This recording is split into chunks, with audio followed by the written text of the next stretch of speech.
kung bago ka pa lang po dito sa aking channel, please subscribe and click the notification bell icon. Thank you!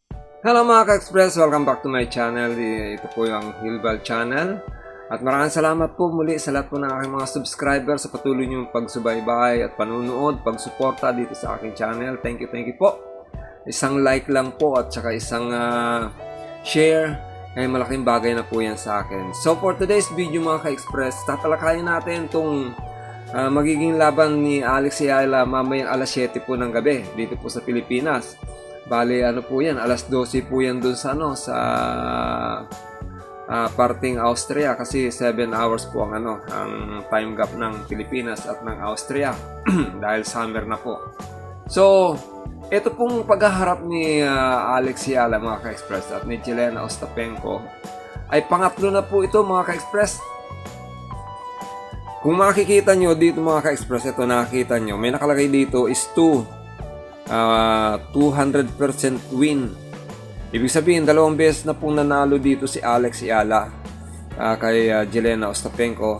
Yung una, doon po sa Miami Open, nung 2025 po, parehas po yung 2025. 2 beses tinalo ni Alex Ayala itong si Jelena Ostapenko mga ka-express. So, yun nga, nung una, tinalo niya si Ostapenko sa Miami Open in straight set. 2 set lang po ang kinakailangan gawin ni Alex Ayala para matalo niya si Jelena. At ang pinaglaruan nila doon mga ka-express ay hard court. O yung talagang semento. Now, sumunod na laban, nagharap ulit silang dalawa sa Eastbourne mga ka-express. Yung pinaglaruan naman o yung surface na pinaglaruan ay grass o may damo. So natalo ulit dun si Ostapenko kasi nag-walk over ata si Ostapenko, nag-retire. Hindi malaman kung bakit siya nag-retire. Basta ang idinadahilan ata yung niya daw, yung paa na parang na-sprain yung paa. So yun. At ngayon, itong pangatlong paghaharap nila mga ka-express, maghaharap sila naman ngayon dito. Ang surface na paghaharapan nila ay yung clay. Pero mga ka-express, pinapauna ko na sa inyo, dito sa clay na to, mahusay dito si Ostapenko maglaro sa clay mga ka-express. So, liyamado dito sa sa laban nilang ito, liyamado si Ostapenko. Bukod sa mataas ang ranking ni Ostapenko, nasa rank 23 si Ostapenko, tapos ang ating kababayan si Alex Ayala ay nag-slide ng isang point. Dati 45 siya, ngayon 46, rank 46 po siya. Pero yan, walang problema po yan dahil makukuha tataas na naman ulit yung ranking niya dahil una nga, nanalo na siya doon sa round of 32 kahapon mga ka-express. Yung nung tinalo niya itong si Julia Braver, medyo kinakabahan nga ako habang nanonood ako kagabi mga ka-express kasi pasado pasado alauna na medyo lumalaban din ng pukpukan yung grabber mga ka-express, di ba? So dito focus tayo dito sa dalawang to. Alam niyo po ba mga ka-express, once na manalo si Alex dito sa sa pangatlong paghaharap nilang dalawa ni Ostapenko, para na rin naka-grand slam si Alex Ayala, di ba mga ka-express? Kasi repeat yun 3 beses niyang tinalo Una doon sa hard court sa Miami, pangalawa sa grass sa Eastbourne, at itong pangatlo, kung papalarin mamaya si Alex at hari naway manalo, ito naman dito sa Austria, dito naman paglalaro na yung clay mga ka-express. Sinasabi ko nga, yung winability dito ni Ostapenko sa surface na clay mga ka-express, ang statistic is 69% ang winability. So si Alex, ang winability niya is 31% lang mga ka-express. Pero sa overall, yung comparison ng kanilang performance sa kabuuan ng kanilang paglalaro, lamang si Alex. 61% yung winability ni Alex, samantalang ito si Ostapenko is 39% in overall po. Pero dito sa clay, sinasabi ko nga po sa inyo na ang Ang liyamadong-liyamado rito si Jelena Ostapenko, mga ka-express. So ano ba yung tatlong kailangan na gawin ni Alex Ayala para manalo siya rito? Alam ko mga ka-express, tatlo lang ang kailangan na gawin na dapat gawin ni Alex Ayala eh.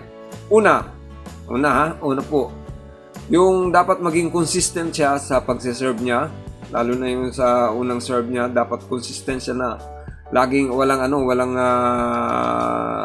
fault o double fault, or yung mga unforced error niya malimitahan niya talaga. Yan ang numero 1. Pangalawa, kailangan hamunin niya si Ostapenko sa mas mahahabang rally. Ibig sabihin yung matagal na palitan ng bola, palo ng bola. Kasi may tendency kasi na si Ostapenko pag matagal yung rally o mahaba yung palitan ng bola, paluan ng bola, madalas nag-error dito si Ostapenko. So yun, pangalawa yung mga ka-express. At yung pangatlo, kinakailangan subukan ni Alex Ayala yung emotion, yung temperament nitong si Jelena Ostapenko, mga ka-express. Kasi pag nagawa ni Alex yung una at saka pangalawa, ang mangyayari niyan, siyempre lalamang si Alex diyan sa mga set o kaya sa points. Lalamang siya. Halimbawa sa set 1, pwedeng lumamang si Alex ng 5-2. 5 points yung kay Alex, 2 point lang si Jelena Ostapenko. Pagka ganyan ang nangyayari, mga ka-express, medyo nawiwindang na tong si Ostapenko. Nawawala yung niya, yung control sa sarili. Baga tinotopak o nagtatantrum. Kumbaga nawawala siya sa diskarte oras na nakita niyang natatalo siya. So yun ang kailangan na gawin ni Alex, yung tatlo na yan. Pagka nagawa yan ni Alex, mga ka-express, saan nyo? Baka itong pangatlong pagharap nila makuha ulit ni Alex ang panalo at para na rin naka-grand slam ng ating kababayan, di ba? Kasi 3-peat yan, mga ka-express, parang sa basketball, di ba? 3 beses ka nag-champion, ibig sabihin ay di grand slam. Ganun din ang mangyayari dito, mga ka-express. So abangan natin, mga ka-express, ang laban nila Alex Ayala at Jelena Ostapenko. Mamayang alas 7 po yan dito sa Pilipinas. Mga ilang oras na lang, 1, 2, 3, 4, 5, 6 o mga 7 hours na lang at maglalaro na silang dalawa. So supportan pa rin natin si Alex Ayala, mga ka-express. At syempre, tulad ng dati, isama natin sa panalangin na naway magtagumpay si Alex Ayala sa kanyang laban mamaya kontra dito kay Jelena Ostapenko. At pagka nanalo dyan si Alex Ayala, mga ka-express, eto na, pupunta na siya rito. Tingnan natin, mga ka-express. Eto na, yan, sa round of 32. Balik tayo pala. Sorry, mga ka-express, balik tayo. Tingnan natin yung kanilang statistics pala, mga ka-express. Nagkamali ako sorry, pasensya na. Masyado ako naging excited. Dito sa serving, mga ka-express, nakikita nyo yung kulay green na yan ay pabor yan kay Alex, kay Alex Ayala. So ilan ba ang green niya rito? 1, 2, 3, 4, 5. Samantalang dito kay Ostapenko is excuse me, 1, 2, 3 lang. So lamang ng dalawang kulay si Alex Ayala kumbaga sa opensa, sa serving, mga ka-express. Sa aces, lamang si Ostapenko, 53 aces. Kaya lang pagdating naman sa double fault, mas mataas ang unforced error ni Ostapenko, 69. At eto, mga ka-express, yung first serve. Kasi maano rin tong malakas din ang service nito ni Ostapenko, 66.6 kontra dito kaya sa ating kababayan na 61.1. Tapos eto pa yung dito sa break point, mataas din ang percentage ni Ostapenko. Yung nalilimatahan niya na hindi maagaw sa kanya yung point. Halimbawa, nag-break point na si Alex Ayala, naaagaw pa rin ito. Maaagaw niya pa, madidepensahan niya pa rin. Kaya ang percentage niya dito is 51.4 kontra dito kay 46.2 kay Alex. Ito po yung opensa. Pumunta tayo dito sa depensa. Ito yung return, yung ibinabalik ang bola. Makikita naman ulit natin dito 1, 2, 3. Tapos dito naman 1, 2, 3. Tabla sila rito sa depensa mga ka-express. Kaya lang ang rito, yung return point dito, mas mataas yung percentage dito ni Alex Yala. Yung kumbaga pagdating sa unang serve ni Ostapenko, yung balik ni Alex Yala ng bola dun sa kabila, kadalasan na i-convert into point. Kaya nga yung percentage niya rito is 44.7. So yung conversion naman dito sa from break point, mataas naman si Jelena Ostapenko. Halimbawa, break point na siya, mas madalas na may posibilidad na mai-convert niya into point yung break point niya na yan. Ano ba yung break point mga ka-express? Pag sinabing break point, halimbawa, ang nagsiserve si Alex Yala, tapos eto si Jelena Ostapenko, ang score kunwari sabihin natin 30-40. So ibig sabihin break point na si Alex Yala ay si Ostapenko. Pagka nakuha pa ni Ostapenko yung isang point, sa kanya na yung point na yon habang nagse-serve si Alex. Ganun po yung break point. Kaya nga tinatawag na break mo yung point na dapat doon sa opensa.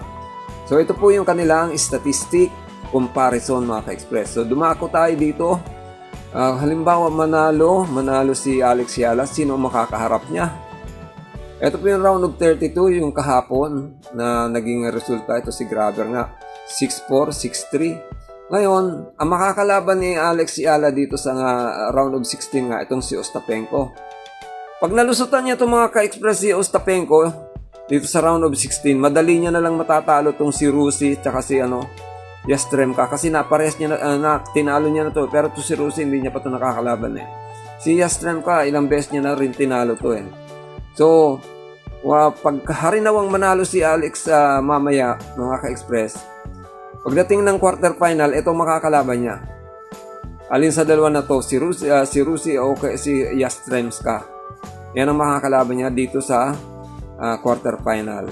So magkano ba yung tinatanggap ng mga player pagdating dito sa round of 16?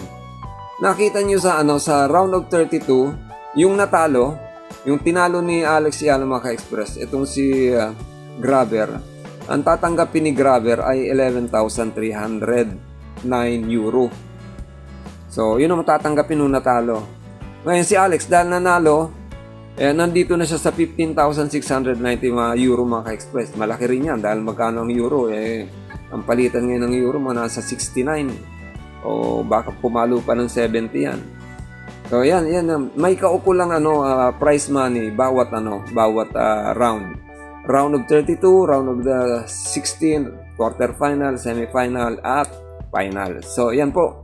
So, pagka nanalo po dito si Alex Yala kontra dito kay Ostapenko, asahan po natin medyo hindi yan ganun ka bigat yung magiging laban niya pagdating sa quarter finals. Yun nga lang, pagdating ng semis, alin dito sa dalawang makakalaban niya? Si Samsonova or si Samsonova nga, yan ang makakalaban niya dito eh. Or si Alexandrova.